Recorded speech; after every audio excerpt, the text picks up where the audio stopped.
Kapitel 11. Om opholdstilladelse og statsborgerskab.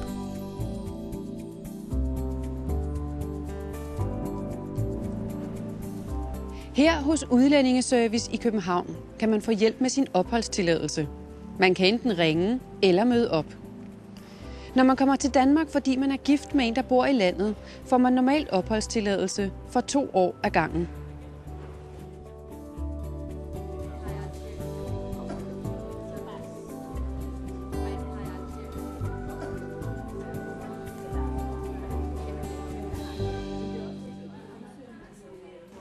Efter de 2 år kan opholdstilladelsen fornys.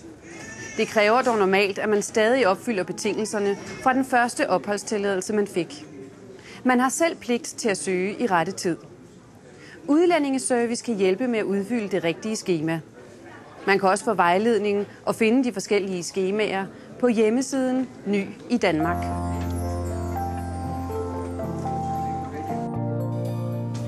I servicecentret der hjælper vi borgerne med at finde ud af, hvad for nogle muligheder har de for at få en opholdstilladelse i Danmark. Så hjælper vi borgerne med at finde ud af, hvad er det for en ansøgningsskema, de skal bruge til den type opholdstilladelse, de gerne vil søge. Og så hjælper vi borgerne med at sikre sig, at de oplysninger, vi skal bruge for at behandle sagen, også er i ansøgningen.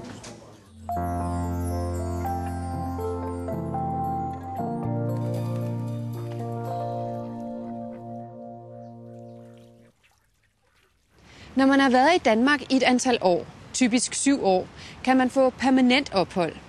Det er ikke noget, man automatisk får. Man har selv ansvar for at søge, og man skal opfylde en række krav.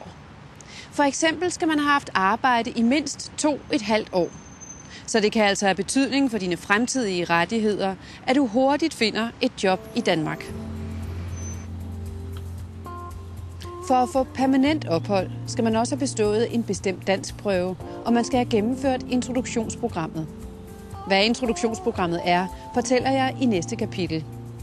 Og man kan ikke få permanent opholdstilladelse, hvis man er dømt for alvorlig kriminalitet. Efter et antal år, typisk 9 år i Danmark, kan man få dansk statsborgerskab. Og også her gælder særlige krav. Man skal for eksempel have bestået en bestemt dansk prøve og en særlig indfødsretsprøve. Og man skal også have været selvforsørgende i 4,5 år ud af de sidste 5 år, før man søger. At finde et job og at bestå bestemte danskprøver kan altså få stor betydning for dine senere rettigheder i Danmark.